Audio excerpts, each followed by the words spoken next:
রাতের অন্ধকারে দুটি দোকান ভেঙে বাড়িতে ঢুকে পড়ল নম্বরবিহীন একটি ডাম্পার লরি। ঘটনায় দেওয়াল চাপা পড়ে গুরুতর আহত হলেন এক বৃদ্ধা। আহত বৃদ্ধার নাম প্রজাপতি দেবনাথ, বয়স 7 বছর। বিষয়টি নজরে আসতে সঙ্গে সঙ্গে তাকে চিকিৎসার জন্য বালুরঘাট সুপার স্পেশালিটি হাসপাতালে নিয়ে যাওয়া হয়। বর্তমানে সেখানেই তিনি চিকিৎসাধীন রয়েছেন।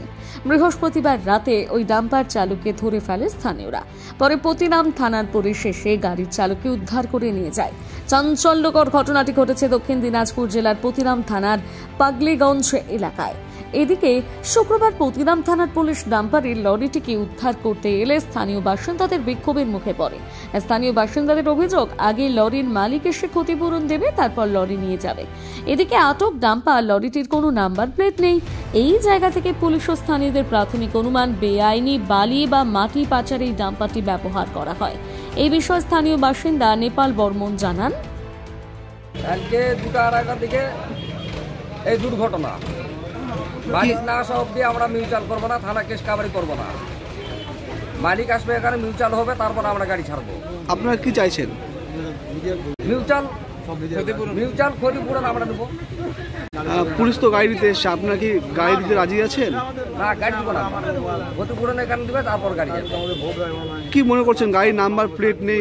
গাড়িটা প্লেট কোনো কিছু নাই, ফোন নাম্বার দিয়ে আছে, ফোন নাম্বার পর্যন্ত ভুল আছে। 9টা নাম্বার তো ভুল। এটা কি অবৈধ? কি ফোন ঢুকবে 9টা নাম্বার আছে, দেখুন। এটা কি অবৈধ হবে? বাড়ি তোলার গাড়ি এটা? হ্যাঁ, এটা কি বাড়ি তোলার গাড়ি? হ্যাঁ, গাড়ি তোলা ডাম্পার গাড়িতে মাটি আছে। পরে পুলিশ ঘাতক ডাম্পারটি উদ্ধার করে পতিরাম থানায় নিয়ে গেছে।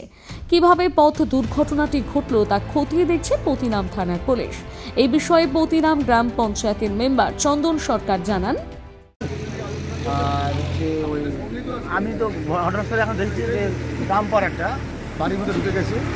ঢোকার পরে মোটামুটি ভালোই একটা ক্ষতি হয়েছে, প্রচণ্ড ক্ষতি হয়েছে। ক্ষতির পয়সাটা যান পাই, ড্যামেজটা পাই, এটাই অনুরোধ করবো মালিককে এবং প্রশাসনকে। গাড়িতে তো নাম্বার প্লেট ছিল না, কি মনে করছেন? গাড়িতে নাম্বার প্লেট অবৈধভাবে গাড়ি চালাচ্ছে তাহলে। এদিকে রাতের অন্ধকারে 512 নম্বর জাতীয় সড়কের পাশে এমন দুর্ঘটনা ঘটায় আতঙ্কে স্থানীয় বাসিন্দারা ও আহত বৃদ্ধার পরিবার।